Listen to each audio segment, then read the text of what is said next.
Okay, guys, this is part one of a two-part lesson on exponential functions. We're going to first focus on graphing exponential functions in the form of y equals ab to the x. The first thing we wanted to do is investigate the effect of b on an exponential equation. And so we are going to focus on the equation where a is going to equal 1. So let's first look at what effect does b have on the graph when it's greater than 1. If you look over to the right, I have a TI calculator, and if we go to detach view, make sure we can see this a little bit bigger. If we take, just say like a value like 2, and we raise that to the power of x, and then we hit second graph and look at a table, you can see that in this, the y column, the values are increasing. So we would describe that as growth. Okay, and then if we hit graph, we can see what the graph looks like. And we can see that it in fact is growing, it's increasing. Okay, so whenever the b value is greater than 1, we're going to call that growth. And just a basic sketch of the graph. If this were your x and y axis, then the graph would look like something like this. Okay. What about when the b value is less than 1? You may be already thinking that it's going to be decreasing, but we can take a look at that. Let's say like 0.5. That's something less than 1. We hit second graph, and in doing so, we can see that that table, all the values are decreasing. So that is going to be called decay. And then just a basic sketch of what that graph would look like. Sorry, wrong spot. That graph would start up and finish down on the right. Now you notice that I'm not crossing the x-axis on either example. You can see here in this table that the values are getting very small as x gets larger. Okay. Your calculator, if we went down far enough, might end up saying 0, but it in fact never hits 0. Okay. Now, what about when the b value is 1? So, if I change this to 1, so we have 1 to the power of x, and we hit graph, what you see is a straight line. Okay. And so we can, let's look at that in a bigger view.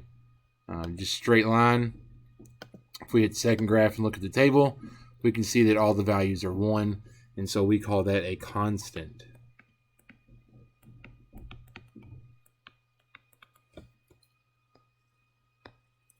And so just a sketch of that.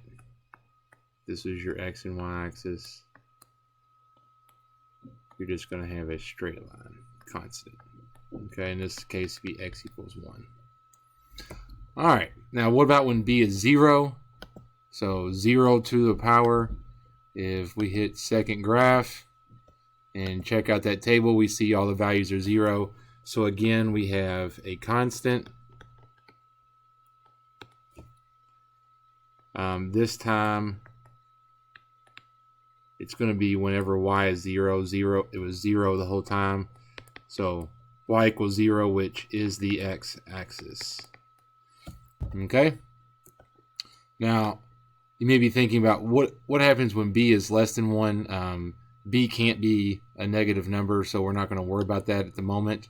A helpful visual, I think, for a lot of people, if we throw 0 and 1 on a number line, for it to be exponential growth, it has to be either growing or decaying. So we cannot use 0, we cannot use 1. And let's grab some color here. All right, so whenever it's greater than 0 but less than 1, it's decay. Whenever it is greater than 1, we got growth. We'll do green because we like money. And so it's growing, it's getting bigger. All right. Are there any asymptotes? Well, we kind of already talked about that when I talked about the first two examples and talking about it not crossing the x-axis. In both cases, the values are going to get very big or very small, but they are not going to cross 0. And so we do have a horizontal asymptote, which is our x-axis. Okay, there are times that it could cross the x-axis, but there would have to be a vertical or horizontal shift on the equation. We're not going to focus on any examples of that right now. Okay, so let's take a look at doing a graph on our own. And I will make this screen bigger a little bit. Okay, so for our graph,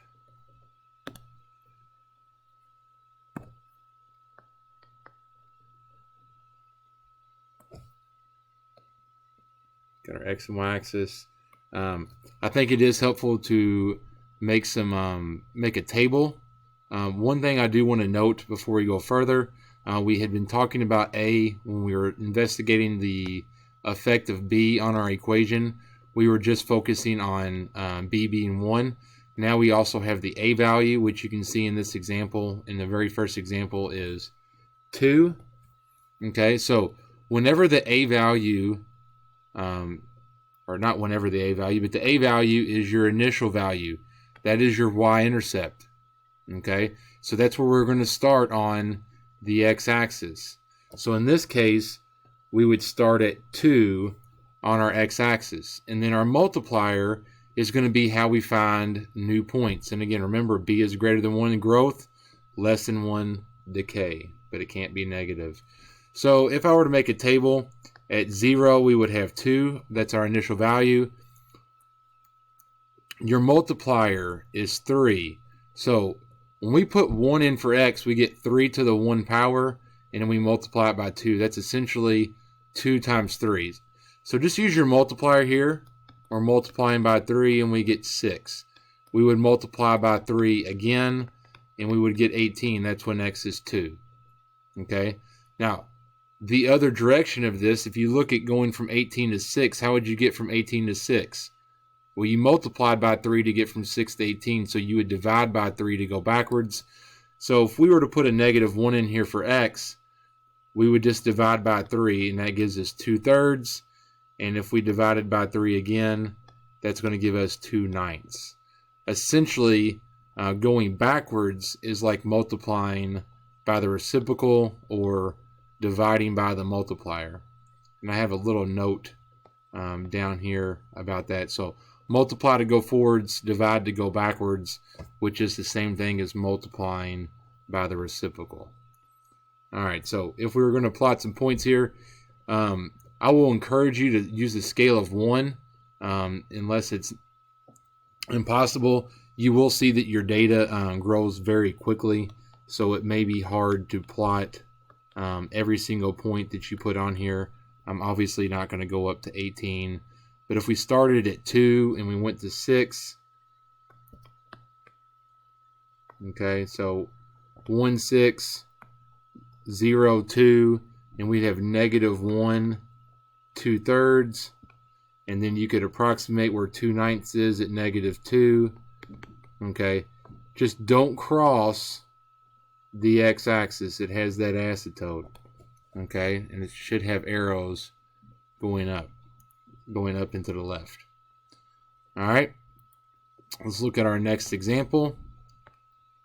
Okay, so we first recognize our y-intercept. Okay, and then we want to recognize our b value or multiplier. So we see that the initial value, y-intercept, is 2, and our multiplier is going to be 1/2. So we're going to multiply by half. When you're multiplying by less than 1, your value should be getting smaller. So 2 times 1/2 is 1, times 1/2 is 1/2, times 1/2 is 1/4. Okay, we can fill in the x's. Now if we went backwards, okay, negative 1. So I said to go backwards, it's like multiplying by the reciprocal. So dividing by 1/2 is like multiplying by the reciprocal of 1/2, which is 2. So that would give us 4, and at negative 2 we would have 8. if I plan this graph a little better than I did the last one, we can see a few more of these points. All right, so at -2, we have 8, 2, 4, 6, 8. See, I can count by ones without numbering it at every single spot. We still get the point across what we're counting by.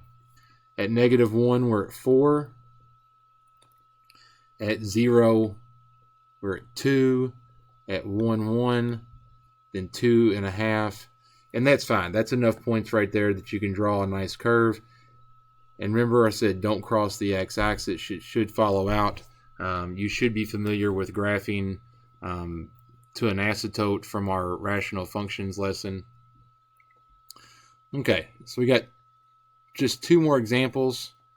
Hopefully you're catching on pretty well. You can see here in this example, the multiplier is a decimal rather than a fraction. If it's helpful for you to convert that to 1/4, you're more than welcome to.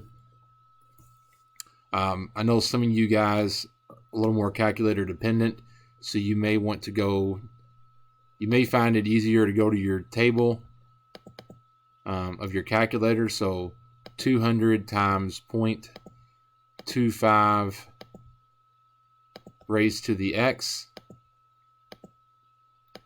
And so we look at this table. Now I need to move. Let's look at this, make this bigger, and let's go up. You can see obviously we're not going to try to plot all of those points. Now one thing I would point out to you guys when you graph a problem like this is I have seen students that want to graph a problem like this and count exactly by their table. You can't do that, okay? My suggestion to you on a problem like this, maybe count by 50s. So we got 200 here. Okay, so 50, 100, 150. I cannot scale my x-axis, my y-axis by the units of my y. Okay, so make sure that you're scaling it appropriately. And you can even scale skip spots on your y-axis if you want to space it out a little bit. Okay, so in looking at this table, we know we'd start at 200. At 1, let's go ahead and just write this data down. So we got 0, 200, 1. A quarter of that would be 50. A quarter of that, we get to our 12.2. It's 12.5. And then a quarter of that was 3.125. Now obviously 4 times as much. Okay, so for multiplying by 0.25, we could divide by 0.25 to go backwards, and that's where we'd get 800. We're not going to fit that onto our graph. So we have 150, 2. So you know right here would be 25, so you just have to guesstimate about halfway. And so our graph should look something like this. Okay, I would try to get at least 3 to 4 points in your graph every time if possible. And anytime if you want to pause before I start the next problem and try it on your own and see if you're doing it correctly, that you're more than welcome to do that, and that might be a good strategy just to check yourself, see how you're doing. All right. So let's run into our next problem. We see that the initial value is 10. So when x is 0, we should get 10. We get a multiplier of 2. So 10 times 2 is 20. Times 2 is 40. Times 2 is 80. It's far enough. Going to the other direction, 10 divided by 2 is 5. Divided by 2 is 2.5. On a problem like this, I would probably count by tens. So 10, 20, 30, 40, 50. So we got 10, 20, 30, 40, 50. It's okay. We're not going up to 80. And that should have been a 3. All right, 1. All right, so at 0 we got 10. 1, we have a 20. 2, we have a 40. And at -1, we have a 5. So our graph will look something like that. All right, guys, I hope this video helped you. You can always use your calculator if you need help finding some extra points. Just make sure that you're scaling your graph accurately, and do not scale the y-axis according to your y's. You're going to have an even interval when you scale that y-axis.